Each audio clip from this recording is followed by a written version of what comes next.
Hey, YouTube, just getting Facebook set up here. We'll be rocking and rolling in just a minute. It's good to have all of you with us. Looks like we're going there. Looks like we're live on here. So hello to everyone. Eddie is here today. Eddie is here today for DawgNation Daily, presented by Engineered Solutions of Georgia. Going to have a good time talking about Georgia football with all of you here today.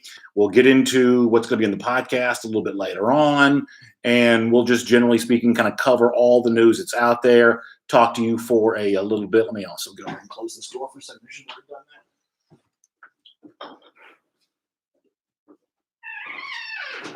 that. Sure, my wife does not want the laundry room shown on television here. Diedrich Frazier checking in, Memphis Dog checking in, Johnny Lester checking in, Jay Shipes checking in, Crow King 123, Stephen Carr checking in. Hello to all of you, and thanks for being with us on DawgNation Daily, presented by Engineered Solutions of Georgia today. So one of the things that's going to be fun on the podcast, Pete Ellis checking in from Flowery Branch, by the way, that's near where I grew up. One of the things that's going to be really fun on the podcast today is we're going to talk more about the recent commitment of Jonathan Jefferson, the four-star defensive lineman from Douglas County. That was something that we didn't get a chance to talk about on video yesterday, but did break right as I was recording the podcast. So I briefly mentioned that on yesterday's podcast. And on today's podcast, I have a really good conversation with Jeff Sintel about that. We get into a lot more detail on Jefferson. We get into a lot more of a discussion about what he brings to the table. And I think that Jefferson in his own right is a player worth celebrating. I think he's a very good-looking prospect. However, there's a little bit of a bigger picture story for me. Quite framed at this YouTube as well as I could be. How about that? Is that a little bit better for YouTube? There's a bigger picture story for me that I think is a little bit more important for Jefferson. It's not that long ago, you want to go back in time, that Georgia was dealing with a pretty rough streak of losing out on some defensive linemen this program really would have liked to have had. You know, you'll remember Derek Brown from the 2016 class. You remember Aubrey Solomon not too long after that. And I think it was fairly prominent on platforms such as this to ask the question of what's wrong with Georgia's defensive line recruitment. In fact, I know for a fact that I asked that question to many of you many times, asked that question to Jeff Sintel. That was a topic we debated. However, I think it's important to note that if that was ever something that we discussed in any kind of real way, that's not what we're talking about anymore. That's not an issue that we're facing anymore. Georgia has stepped up to the plate in a big way with Jefferson. This is a top 150 type player in the country, one of the top players in the state of Georgia, one of the most impressive defensive linemen in this state. This is a real recruiting win for Georgia, a substantive move if there ever was one. And that kind of gets coupled with, guys like Jalen Carter, who has, I think, big-time expectations for his freshman season coming in here. Warren Brinson, who I think has a chance to be a real impact player eventually during his Georgia career as well. To say nothing of, what Georgia did in the 2019 class, bringing in a guy like Trayvon Walker, who has the look of a star. Not just a good player, but one of the most impressive players in the entire country and a future very high draft pick. That's just kind of, I think, what you have at the forefront of all of this with Georgia right now. So I think it's really important to point out that something that we once had a concern about, what's Georgia doing with its defensive line recruitment? And why isn't Georgia recruiting defensive linemen as well as it's recruiting offensive linemen? Well, I don't know that you necessarily say that as much anymore. And that's also not to say there haven't been some misses.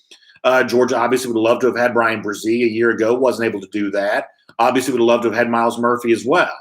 I guess you do have to factor in the realism here that Georgia is trying to upgrade its defensive line recruitment at a time in which some of its chief recruiting rivals, Alabama, Clemson, Ohio State, have had an unprecedented run of success with defensive linemen. So not only do you have to make a case for why a player like that should come to Georgia, you also have to make a case for why a player like that should not go play for Larry Johnson there at Ohio State, not go play for defensive coordinator Brent Venables at Clemson, not be a part of what has been a really impressive pipeline of defensive linemen, even if you had a couple different position coaches there at Alabama. So Georgia is still finding its footing when it comes to defensive line recruitment and competing against programs that of the elite recruiting stripe, Alabama, Clemson, Ohio State. You can make a case they recruit defensive linemen better than they recruit any position.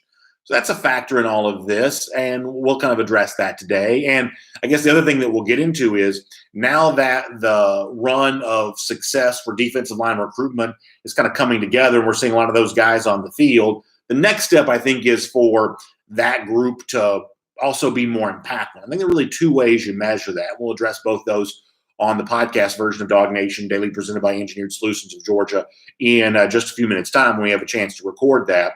It's obviously the impactful stuff like sacking quarterbacks and making tackles behind the line of scrimmage. And as former Georgia defensive lineman Michael Barnett has explained, there's also an element to playing that position that's not related to stats, that's not related to numbers. And we'll talk about how Georgia's performing in that variety as well. I think one of the real key improvements from Georgia this past season, and we did talk about this, if we were doing, this version of our comment section a year or so ago, we would have talked a lot. I know I did. I pushed this topic a good bit, that Georgia quietly had not been very good against the run in 2018. And if you're looking for reasons why Georgia didn't win the SEC, didn't win the national championship 2 seasons ago, its ineffectiveness versus the run was as important as anything. Well, last year, Georgia greatly upgraded in that category. You do give the defensive line some credit for that. So that's an example of one area in which Georgia's already improving its work there along the defensive line of scrimmage, with more yet to be done. So we can do all of that today, take a lot of your comments and talk more about Jefferson. We can talk more about what's next for the class of 2021. I kind of framed the podcast version of our show yesterday by saying it actually kind of feels like we're having some fun again. For a while, it just sort of seemed like there was no football news to be had anywhere. But now you've got a 4-star wide receiver that we talked about yesterday in Deion Colsey, who decommits. All of a sudden, Georgia ears kind of perk up. Georgia eyes kind of give an extra glance. Georgia gets a big-time defensive line commit yesterday. This week, we've had some real legitimate football news, and that's been really fun to see. All right, I'm going to take a lot of your comments here coming up because we've got a lot rolling in. Let me also take a moment to say that we're brought today by our friends at Engineered Solutions of Georgia. Now, let me be very honest with you about something. This is a time where a lot of you aren't maybe thinking as much about what's going on around your home because you're more concerned about other things in society and life, and I understand that. But here's the one thing you got to be very realistic about. When it comes to a foundation issue, that's what ESOG works on, foundation issues. When it comes to a waterproofing issue, we've got a lot of rain. We're coming today. If you've got water creeping into your basement, that's not the kind of thing that you can put off for very long. And you deep down, you know that. I'm just only accentuating something that you already know to be true. Deep down, you just can't do that. You can't put that off forever. You can't do that. You got to deal with that. If it's a foundation issue, you better believe you better get some peace of mind on that soon. You'll regret putting off that decision. That's why Engineered Solutions of Georgia is still working hard to meet the needs of its customers. I'm glad to have them out there. Y'all, we got to support our economy right now, and I'm thankful for the businesses that are still, cranking out work and getting stuff like that done. My friends at Engineered Solutions of Georgia, you better believe they take that seriously because they're solving real problems. They're a solutions-based company as it is. When it comes to a foundation issue or a waterproofing problem or anything like that, Engineered Solutions of Georgia can take good care of you, and it could not be any easier to remember to get in touch with them. In fact, we don't even need a graphic for this. This is just very easy for you to remember. 678-ESOG now. 678-ESOG now. That'll get you in touch with my friends at Engineered Solutions of Georgia. All right, we'll let you comment here for a moment. And Raymond Cox, thanks for the kind words. I appreciate that. SEC Dog asks, how's the quarantine going? He says, somebody forgot to tell my boss. Only good thing is no rush hour traffic in Jacksonville lately. So, SEC Dog, we hope you're being safe. We appreciate you checking in. Of course, we'll look forward to seeing you in Jacksonville coming up at the end of October. Julian Arnold says, what's your favorite food? I'm probably a barbecue guy all the way around. Dallas Short says, hope you and the family are doing well. Fight on. We'll soften up the bammers for y'all. Dallas, I like the thought of that. And, yeah, my family and I, we are doing well. And I think a lot of you are experiencing some version of this. And I talked to John Stinchcomb about this yesterday. We're in kind of a time, and I feel like I'm kind of off center on this YouTube video. Let me see if I can kind of get this position better. I'm not going to be able to do that right now. But we're kind of in a time in which obviously there's a lot of weird stuff happening around the world. And yet, even in the midst of that, there are some moments that are really great with the family, right? I mean, slowing down. Andrew Forster says I'm looking rough. Andrew, I'm trying to grow the beard here on purpose, but thanks for weighing in. We're all dealing with the after effects of all of this, and yet sometimes concurrent to all of that, life has a tendency to run on parallel tracks. Good things and bad things happen simultaneously, and simultaneous to us kind of dealing with a lot of concern and worry, there's also that time of, wow, a little quiet time at home with the family can really, really lead to some really happy and special moments. So I think I'm dealing with a lot of that the way that many of you are. that there are some very real world concerns that are starting to mount for me and starting to feel very, very present for me. And yet, simultaneous to all of that, I've never had more time with my kids. I've never had more uninterrupted moments to really, play games and things like that. And, trying to take advantage of it, make the most of it. I know many of you are there as well. Travis McCullough says, welcome to the Beard Gang. Appreciate that. By the way, my wife may be slowly turning a corner on the beard. Some fairly complimentary words yesterday. So we may be turning a corner off all that. So I'll keep you updated on that. By the way, speaking of defensive linemen, VTW says, I hope that Derek Brown falls to the Falcons. Let me say this with the Falcons really quick. And I'm going to do more of this in the podcast. And obviously this is a Georgia football SEC, C-centered show, but let me just kind of tie that into there. Atlanta on social media, the Falcons organization, is really embracing the fact that it, acquired Dante Fowler, former Florida Gator, the fact that it acquired Laquan Treadwell, former Ole Miss Rebel, obviously Todd Gurley, the former Dog. I'm probably leaving somebody out. I apologize if I left somebody out, but they're really making a big deal about those acquisitions. They had a tweet the other day that said it just means more, and they had all these photos on the screen. I think that's actually a pretty smart play by Atlanta. And, a lot of you are not big NFL fans. I understand that, but you ought to at least be paying attention to the way the Falcons are kind of embracing their location in the heart of SEC country. They've had a lot of very SEC-style tweets as of late, including celebrating some of Todd Gurley's biggest highlights in a Georgia uniform. So they're definitely playing this up right now, which I think they should. I think Georgia fans, SEC fans here in our city, ought to give them some credit for that. Derek Tillman says we should be reading and hearing news about spring practice, but instead we're dealing with the coronavirus. Yeah. Listen, I'm like many of you. It's hard not to be a little sad about this. Spring practice, the start of Major League Baseball season, the Masters, all these things that I really love not taking place. That kind of stinks, right? It does. However, I think it's important not to dwell on that too much and to instead keep a really happy, optimistic, positive thought about what we will be able to enjoy soon. And I think that the job of sports has always been a really important one in our community. And eventually it's going to have the role of pulling us into a sense of normalcy again. And I can't wait for that to happen. I relish the moment when that takes place, but I understand where you're coming from. Let's get a few more here. Matt Talley on the subject of Trayvon Walker. When you're looking at those defensive line recruiting wins for Georgia as of late, that is definitely one that's going to stand out as much as anything. I think if you gave me a percentage of future earnings from anybody on the Georgia roster, I'll take Walker's over anybody. If I'm looking for a big chunk of cash, I'll take that out of Trayvon Walker's future paycheck more so than maybe anybody else in the Georgia roster. That's how high I'm on him and how high I have been for a while. Killian Worthy, thanks for the kind words on the beard. I appreciate that. Yeah, we're trying to do something fun here with that. Memphis Dog says Blind Eddie's beard's coming in better. Yeah, he's always going to have the whiskers going there, so not too bad on that. Heath Hatcher says, are you watching Tiger King on Netflix? I have not been, but I've heard a lot of chatter about that as of late. Heard a lot about that. SEC Dog sounds like you're making the best of your time. Yeah, that's what we're trying to do. Some good stuff coming in. Julian Arnold, thanks for the kind words. Keith Finney says, I'm starting to look a seal. You never know. Maybe so. Chris Branham also mentioning Jordan Davis as well in terms of those defensive linemen. And that kind of goes back to the quote from Michael Barnett that I was paying attention to before our show began today, and one that I'm going to reference in our podcast later on. It's very difficult to measure Jordan Davis's stats. Now, Davis actually got more sacks last year than you might realize. But typically speaking, what he does isn't measured in a stat sheet particularly well.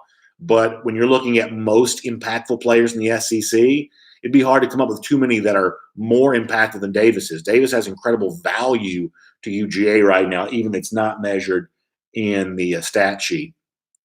Chandler Harm says, "Keep on pushing that beard out." Yeah, we'll see how it goes, Chandler. We'll see. We'll see if it grows in.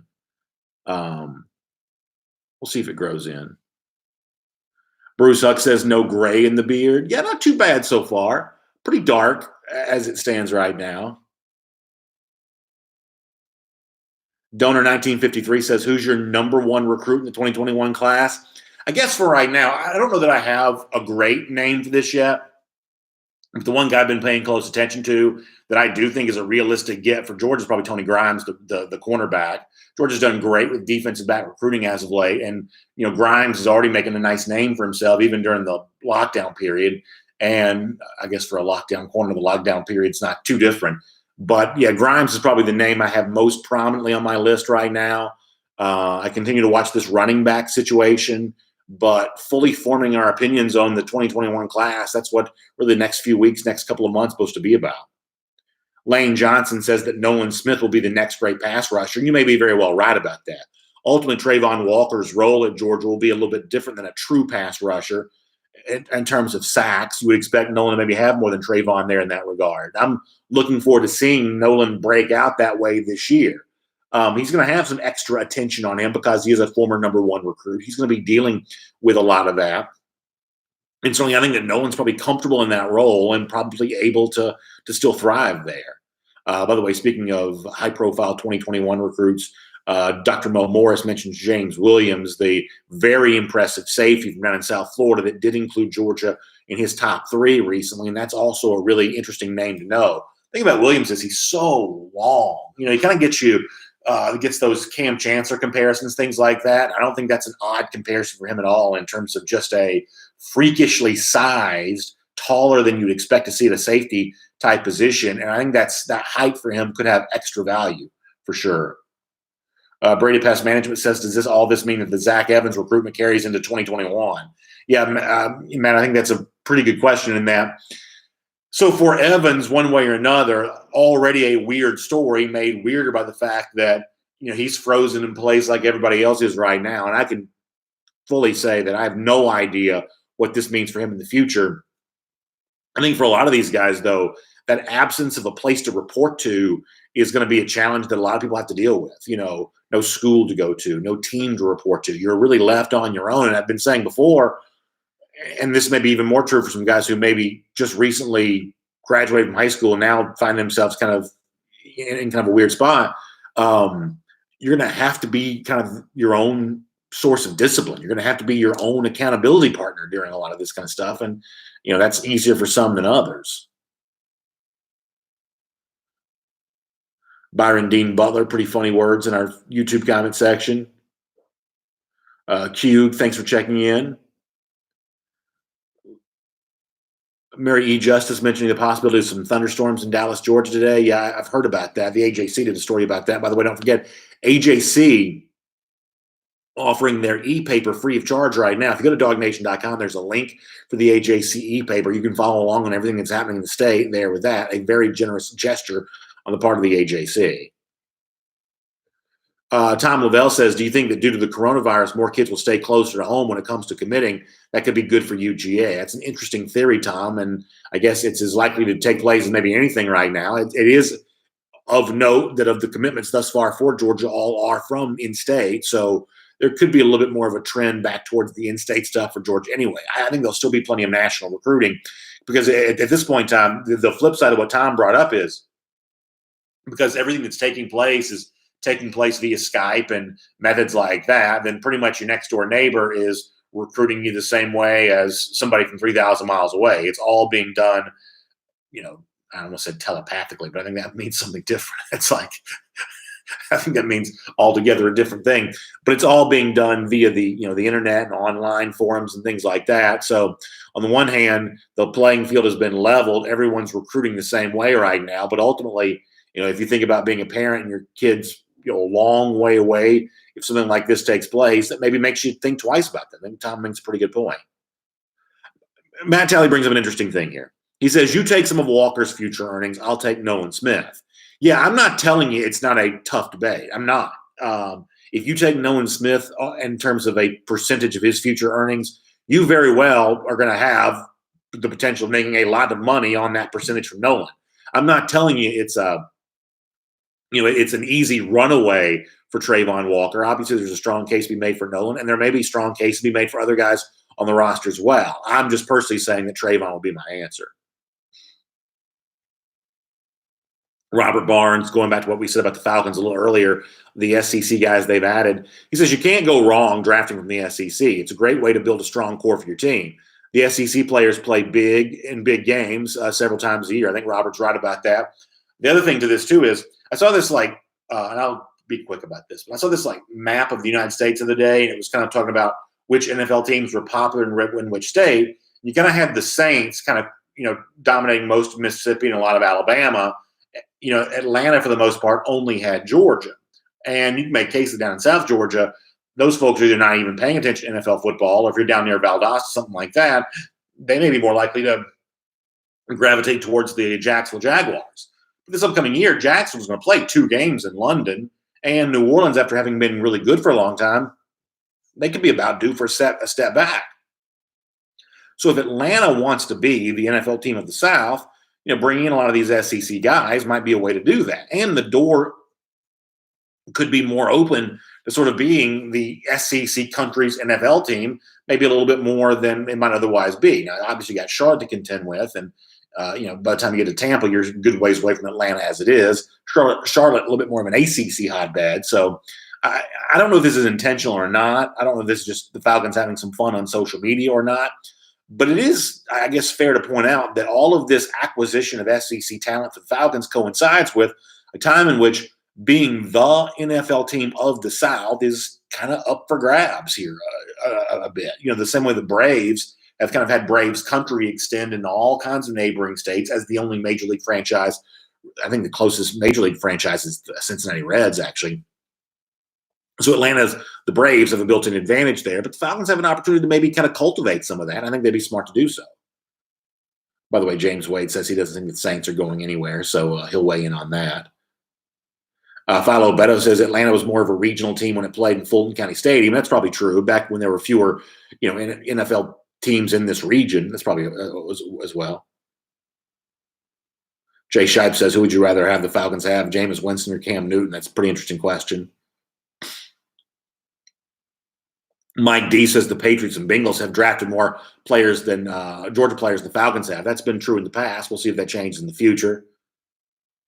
Kathy Aquavia Green says right now desperately searching for highlight reels and reruns of classic games. And I think a lot of people are out there doing that, Kathy, just trying to make the best of the situation, trying to enjoy what they can. I've watched a lot of old wrestling. I know some of you don't like the wrestling, but I've watched a lot of that. Adam Hart Palmer asked me if I'm wearing the UGA gear. I'm showing off the DawgNation shirt today, showing that. We're actually going to do something a little bit. I'm going to get off the air here a little bit early because we're going to do something fun later on today. It's National Restaurant Takeout Day. As I mentioned before, we've got a lot of work to do to support the businesses in our community. I think when you look at what binds a community together, I think you could arguably say that sports does that better than anything, right? It gives us all something to kind of cheer for, all something to feel connected to each other with. And really right below sports in terms of defining the personality of a community, I really believe that restaurants are probably right there below sports and being able to do that. And so in the same way we all crave the return of sports, I think we also need to pay attention to the way that our neighborhood hotspot kind of just sort of binds our community together. And for us here at DawgNation, that means Marlowe's Tavern. So we're going to go do something really fun at a Marlowe's close to me when we're done here today on DawgNation Daily, presented by Engineered Solutions of Georgia. So I'm showing off the DawgNation shirt to be able to do that. James Wade also mentioned the fact that the Braves had that superstation back in the day, TBS, and that was a very, very big deal for sure. Very big deal. Todd David Brown says, I hope the 2020 season is played. Yeah, I do too, Todd. Our attitude around here is that it will be played. I think it needs to be played. I think that we need to pull society forward at a certain point in time, and the anticipation of football, I think, is a good way to do that. I'm no scientist. I'm no doctor. I don't know how the coronavirus is going to resolve itself. I have no idea, nor will I pretend to tell you how all of this is going to play out. I just know that in terms of putting our life back together at a certain point in time, the anticipation of football, both college for those of us who love that stripe of the sport, the NFL for those who love that, and really Friday nights, high schools for those smaller towns and far outreach places of the world that feel connected to each other that way. Football is going to have a really important role to play in eventually helping us return to normal. Todd David Brown says Eddie's immune to the sickness. Yeah, Eddie doesn't get sick. Eddie doesn't get sick at all. which is one of the good things about him. Dallas Schwartz says that he watching some of those old Rock and Roll Express, things like that. Yeah. So Sunday, I was just kind of sitting around doing nothing. My daughter wanted to watch like Nick Jr. or something like that. So I put the headphones in, I got my phone out, and I started watching some old Rock and Roll Express and some old Midnight Express and things like that. Some of the old, like that sort of mid 80s NWA is like my formative years in such a huge way. I was so into that back then. And so, that's what I find myself watching a lot of right now, because it really is just so mindless. It's so silly in some cases that it completely takes my mind off everything else. It's not everybody's cup of tea. I realize that, but it is definitely my cup of tea. Dr. Mo Moore says, I dreamed that Jamie Newman broke his first touchdown for a 50 to 60-yard run. Listen, at this point in time, I'll take that. Yeah, if y'all dream about sports, give us the play-by-play of it. At this point in time, I'll take that. Lane Johnson says it would be fun if one day we have a Stinchcomb Brothers roundtable. Yeah, I do think that'd be fun. Both those guys have plenty to say, for sure. Both those guys have plenty to say. And 759-5276 says, hope your dream comes true, Dr. Morris. Yeah, I do as well. Scott McFadden asked an interesting question of if there was some sort of slowdown, what would it look like with the 2020 and 2021 class combined? Yeah, that'd be quite an amassing of talent there for UGA if that did indeed take place. Let's see what else we got going on here. We're going to come a little bit closer here. Mike D says we have time to talk more about those favorite wrestling memories. Yeah, I'm always game for that. Not everybody in the audience loves that, but I'm always game for that. Elvis Presley says he thinks that Eddie is a carrier. How dare you, Elvis? How dare you say that about the great Eddie? How dare? Randy Hall says that Derek Brown was our biggest recruiting loss. Yeah, it certainly stands as one of the bigger ones in the fact that, Smart tried to make up a lot of ground late. That's my first memory of the Kirby Copter, was him doing that, trying to land there in Sugar Hill at Lanier High School and just not able to get it done. And the shame about Brown, and I say this half kidding, half serious, is in addition to being a good football player, Derek Brown comes across as kind of just a good dude, sort of in a way. I mean, he seems very committed to playing well. He came back for senior year at Auburn. I'm sure Auburn fans loved that. He just seems like a good guy. So, it's like I'm like many of you when it comes to Georgia's rivals. I want to have something to poke at him about and kind of, rib him back and forth about. When it comes to Brown, you just don't have a lot you can say about that, other than the fact that Georgia did pretty well against him head to head. I think what Georgia go 4-1 in the 5 matchups against Derek Brown. So from that standpoint, you got that to sort of boast about. But in terms of Brown as a player, you don't really have much bad to say about him, really. I don't have much bad to say about him at all. And VTW says, can you imagine how valuable Derek Brown could have been for Georgia last year? That's probably true. Drew Odom says, any thoughts or news on Jamie Newman's development with no practice, no spring game? Yeah, I mean, Newman's going to be like a lot of guys right now, where he's going to be left to do a lot of this on his own. And when Smart first brought in Newman, that's one of the things he said is that there's a noticeable difference in someone who's a graduate transfer, especially someone who's been in a school like Wake Forest, which we kind of think of as sort of a smarty pants school, that when you bring in somebody like that, they just are a lot more aware of what they want. They're just a lot more, I think Smart would say, kind of level-headed and sort of deliberate about their process. So if you're looking for a silver lining in all of this, to have a smart, mature quarterback like Newman, the chances of him really doing the hard work on his own to get better, whether that be studying the playbook that Georgia's probably sent him or just doing the kind of physical stuff to make sure you stay sharp, a guy like Newman is just a lot more likely to do that because, he came to Georgia for a reason. He has big plans here. This is not a passive choice for him. So I don't really know how it's going for Newman right now, but I assume it's probably going well just based on the profile of who he is, a guy that takes himself pretty seriously, takes his goals and ambitions pretty seriously. So, it's weird for anybody to have to do a lot of this on your own, not be connected to other people. But Newman doing that on his own, my guess is that just because of the stage of life that he finds himself in, he's no, kid fresh out of high school. My guess is he's probably working pretty hard. Randy Hall says our next big commit will be Amarius Mims. Mims did announce this week that he's going to go in October, so I guess we'll find out what Georgia gets in between now and then. But certainly Brock Vandagriff talked up Amarius Mims about making that big move. Robert Barnes says, what are the chances that Georgia starts its season against Alabama? So I guess this is probably generated by something that Virginia coach Bronco Mendenhall mentioned, where I think Mendenhall told one of the local affiliates that covers Virginia that he was concerned about the season, and he sort of posited the idea of, well, what if it's just conference games that get played and no non-conference games? Now, if I wanted to kind of keep this in the realm of football and say something kind of funny and joking, sounds like Mendenhall's not looking forward to playing Georgia to start the season. Honestly, he'd probably mean something different than this, but it's still kind of fun to sort of, jab back and forth like we typically would. I don't know that I take a football coach's opinion on this seriously. And I don't say that disrespectful for the Mendenhall or anybody else who's brought that up. I think the football coaches are just as worried as anybody else is about what the world's going to look like. And it's a good quote to get a football coach on the record about something like this. But honestly, I don't care what Bronco Mendenhall thinks about the coronavirus. I don't. I take his concern seriously. I'm sure other people are probably thinking this as well. But it's difficult for me to make of this anything more than just grasping at straws, to be honest. But Mendenhall did suggest the possibility that only conference games would be played, that non-conference games might not be played. But I think it's way too early to think about any of that kind of stuff. It is fair to point out this morning, that's on ESPN, that the Olympics now slated for Tokyo in August have been officially postponed. And some people are going to say, well, if the Olympics get postponed in August, and that's not a big stretch to say that that the football season gets postponed in September. I understand the thinking behind all of that. I will say that football and the Olympics are very different events, in that the Olympics only take place once every 4 years. Moving it back a year is actually not that hard. Now, the Olympics fought against that, didn't want to do that. But it's a lot different for an international event that requires international travel. It's a lot different to push that back 1 year than it is to push a football season back. It's just a different kind of thing all the way around. Jay Shipe says, pick one thing, back up the whole season or cancel the first 2 games.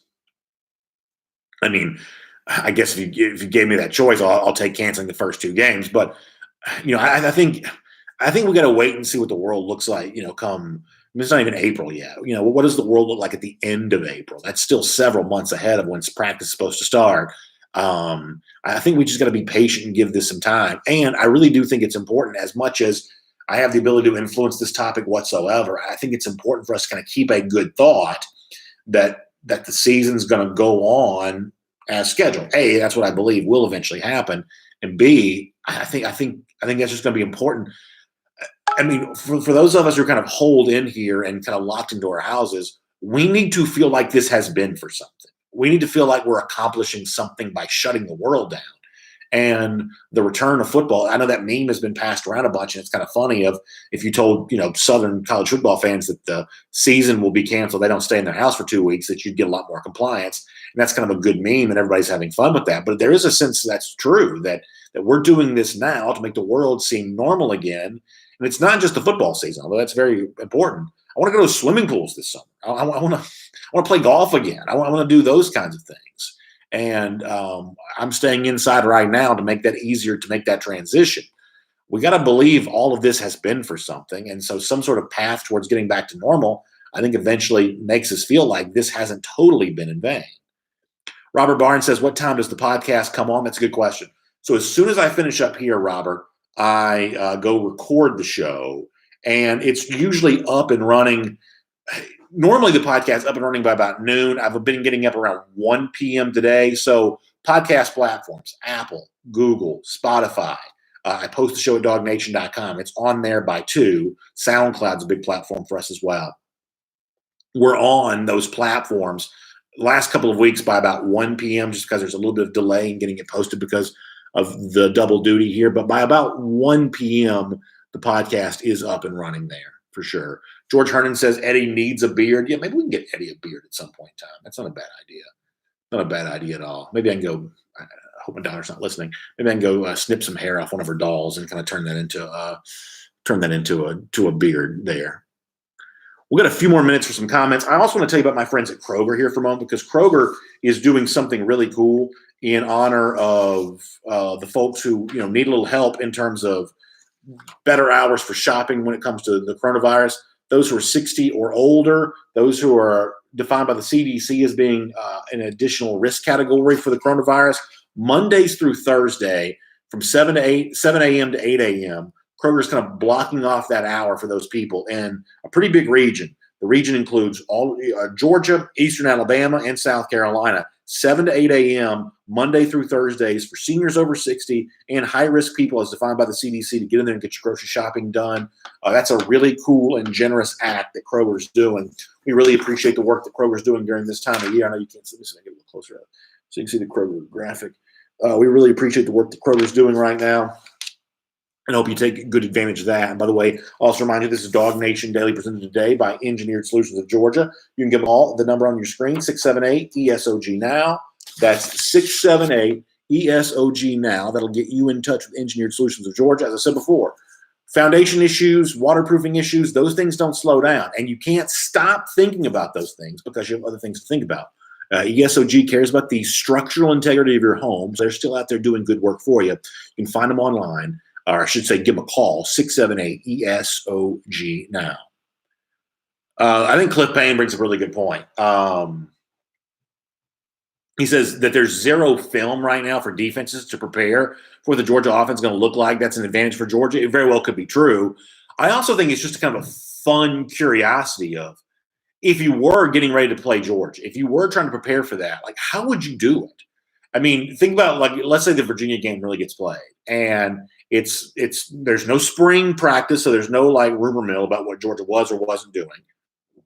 It's only a couple of weeks of summer practice, really, and so you have to go out there and potentially, I mean this seriously, like practical terms.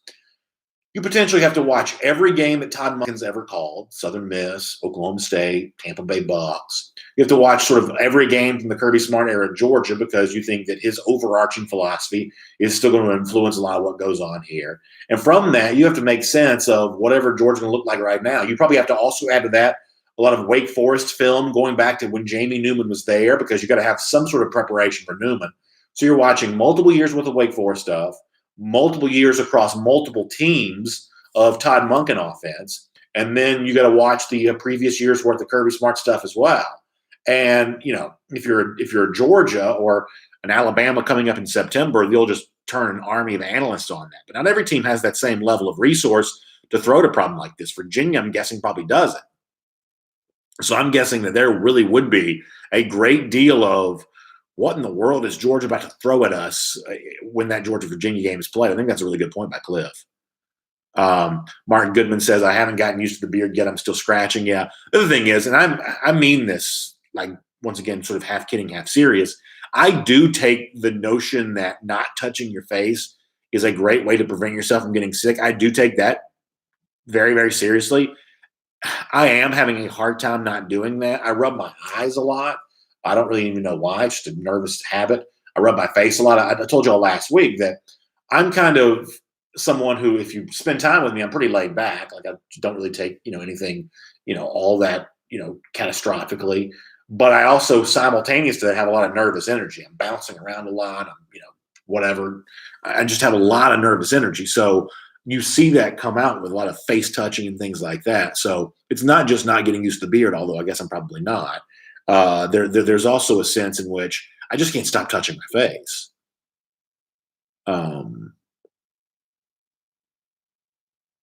Let's see what else. I'm going to get off the air here a little earlier today. Probably going to get off in like the next couple of minutes, just because we are going to go to Marlowe's today for the big National Restaurant Takeout Day. I'm looking forward to being a part of that. Let me transition here into our R.S. Andrews cool down. I'll remind you that our friends at R.S. Andrews, heat was back on for us yesterday. So still time for you to think about how you're taking care of that. If your HVAC system's not working the way it's supposed to, R.S. Andrews can get you tuned back up, get back to factory fresh specs. Find them online at rsandrews.com. They also make our comment section like this really appropriate. So big thanks to R.S. Andrews for all of that. C. Fazo over here on Facebook, and C, I hope I pronounced your last name correctly, says, I want Micah Morris. That's a very underrated offensive lineman. Yeah, I think the Morris is probably a big name. Morris and Mims and Ferguson, those are those three big 2021 names right now, and three opportunities to really see the impact that Matt Luke is making as offensive line coach. By the way, I played some audio from Luke and how he's handling the coronavirus on yesterday's podcast edition of DawgNation Daily presented by Engineered Solutions of Georgia. I'm going to have a little bit from Todd Hartley on today's show, too. Frank Patterson says, signing in late. What's the word on the new commitment from yesterday? We got the 4-star defensive end. Yeah, let's talk a little bit more about Jonathan Jefferson for a moment. I started the show by saying this. I think that Jefferson's a great pickup for Georgia. I think he's a really good player. And I think it's really, an example of the way that Georgia has upgraded its defensive line recruitment over the past couple of years. This was not something that Georgia was getting lauded for as recently as probably 2 years ago. But the Walker recruitment kind of changed that. The Tennessee 3 kind of changed that. Seeing what kind of player Jordan Davis blossomed into has probably changed that a bit. So, I mean, we're at a time now in which Georgia has really upgraded its defensive line talent over the last couple of years. And now the next step is to now see that production on the field from that group. And I think this upcoming season is a great chance to be able to see that. Let's do one or two more and get ready to get out of here. Pine Sol Lemon Scent, thanks for the kind words. I appreciate that. Lindsey Hardeman and Jennifer Stevenson Fleming talking about the Olympic situation. Yeah, that was obviously probably not unexpected just based on the way that things have been trending lately. And I know that it feels like a harbinger of doom for the football season. I get why some people would feel that way. I do think the Olympic situation, just given the expanse of time in between Olympics and given the international travel required to pull something like that off, I do feel like the Olympics and football are very different from that standpoint. So that's my kind of take on that. Travis McCullough says, please, God, don't take away my football season. Yeah, listen, around here, we're not going to even treat that as a possibility for now, unless we're just forced to consider it. For now, we're going to absolutely take the optimistic tone of people are staying inside, people are limiting their contact. I see a lot more what I would view as compliance with that as of late. We're doing our part to get the world back to work again very soon, and football season is going to be a big part of that. SEC Dog says, I wonder how many receiving yards Richard LeCount's going to end up getting from Mac Jones. I love the idea of that. LeCount going and getting himself a big interception or a couple of big interceptions in Tuscaloosa is not a bad thought at all. He had a nice one at the beginning of the 2018 SEC championship game. Didn't turn out to be part of a winning effort there that day, but it was a great play on LeCount's part. You'd love to see some more of that come September in Tuscaloosa for sure. Lottie Lauderdale says he thinks it's July when things get back to normal. Well, we'll see how that goes.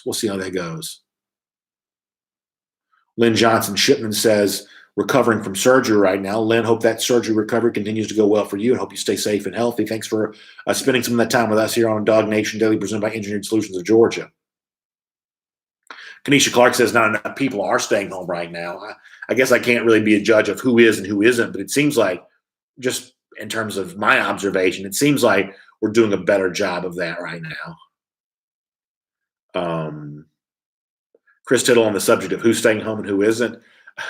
I'm kind of a Generation Xer guy, I guess. Come to find out, I didn't realize this, that I guess official definition, a millennial is anyone 40 or younger. Did y'all know this? So I'm only 43. I didn't realize how close I was to actually being considered a millennial. And somehow that doesn't seem correct to me. I'm really more of a Generation X type guy. And I'd like to brag on my generation for a moment because in terms of preventative measures for the coronavirus, I feel like Generation X kind of lead the way. Those people kind of, high school from the 90s, I feel like we're the ones that are kind of getting this done right now. So Matt Rugavina, funny line over there. Cody McCormick says some of us cannot stay home. And yeah, Cody, that's a real life consideration for a lot of people for sure. Jarvis Hanna says he wants the 4-star running back Cody Brown out of Parkview High School. That's a nice one to weigh in for. I love to see that. And that's a name that I know that Jeff Sintel's talked a good bit about on Before the Hedges presented by Kroger. So that's been a name that's come up there as well. Michael Ward says Georgia versus Alabama can play against each other online. It's the virtual bowl. Did y'all watch the virtual race on Sunday? Now, I do realize that many of you are not pro wrestling fans and you're definitely not NASCAR fans. I get that. But NASCAR did do a virtual race on Sunday. It was actually pretty entertaining. I watched a decent amount of that. And so I'm a little bit surprised we don't have more virtual stuff like that going on, just given the fact that it seems like the technology would make that possible. I think they call it iRacing. The iRacing sort of esport version of NASCAR was actually fairly entertaining on Sunday. Better than nothing, I guess. Better than nothing. Yeah, Kevin Cook says he watched it. Did you enjoy it, Kevin? I thought it was pretty good. That was pretty good. Frank Patterson says, I wish we put more recruiting emphasis on getting Will Shipley. Yeah, Shipley's kind of an interesting name right now. And I guess Clemson's a factor there. Am I remembering this correctly? Is North Carolina a factor for Will Shipley? Am I making that up? It's kind of interesting to see the recruiting impact that Mac Brown's having right now. I kind of laughed when he got the UNC job. But the truth is Tar Heels are a pretty big factor for some decent names for the 2021 class. So I may be wrong about Shipley in North Carolina, but I know that Tar Heels are in a lot of guys right now. Realistic One asks an interesting question. He says, how do you feel like the quarterback situation will play out after Jamie Newman leaves? Who starts in 2021 through 2024? One quarterback or a combination of quarterbacks? So I'm always very, very quick to say this, Realistic, that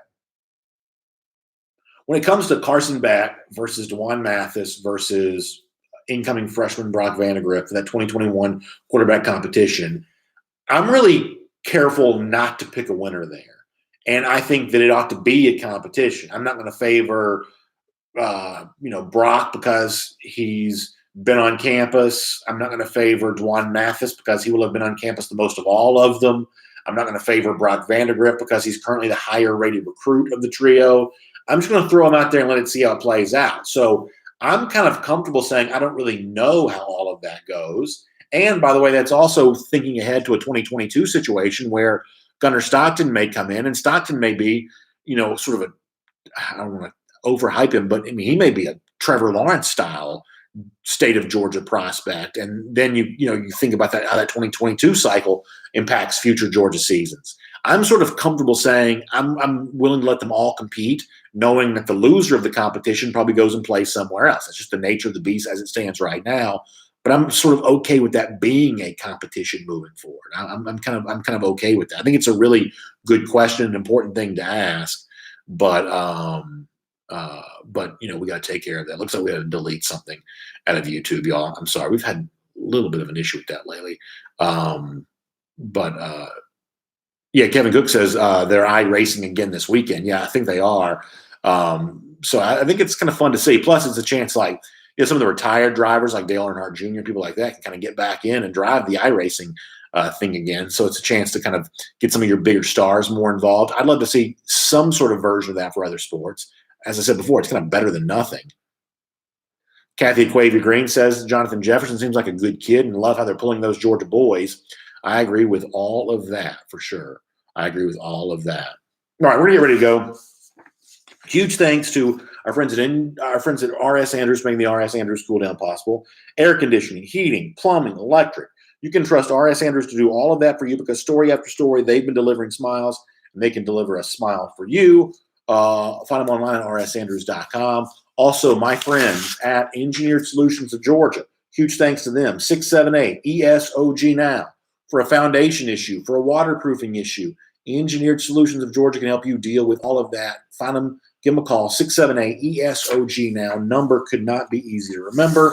Also, shout out to my kids for the Gator Hater Updater. They gave me the Gator Hater sign. Make sure you do that. The honest truth is I didn't write the number down.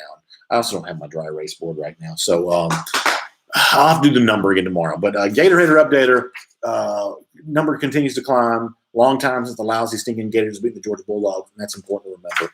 All right, we're going to be at Marlowe's later on today. It's National Restaurant Takeout Day. We're going to support them. Thanks to all of you for supporting us. I'll be back here tomorrow morning, 10 a.m. We'll have the podcast up and running here in just a little bit. Really appreciate all of you. I'm telling you, this is such a return to sanity for me. I'd go crazy if I didn't have you to talk to. This is my socialization hour, so I really appreciate you being here for me. I'll see you back here again tomorrow morning at 10 for the R.S. Andrews Cool Down for DawgNation Daily, presented by Engineered Solutions of Georgia. Don't forget to go to DawgNation.com. Top of the page up there. Link in. You get the daily AJCE paper. Keep up to date with everything happening in the world. When things get back to normal, how things are going in the state of Georgia. AJC's got good coverage of that. Make sure you check that out. Y'all have a good day. I'll see you back here tomorrow morning at 10 a.m. for DawgNation Daily, presented by Engineered Solutions of Georgia. We'll talk to you then, everybody.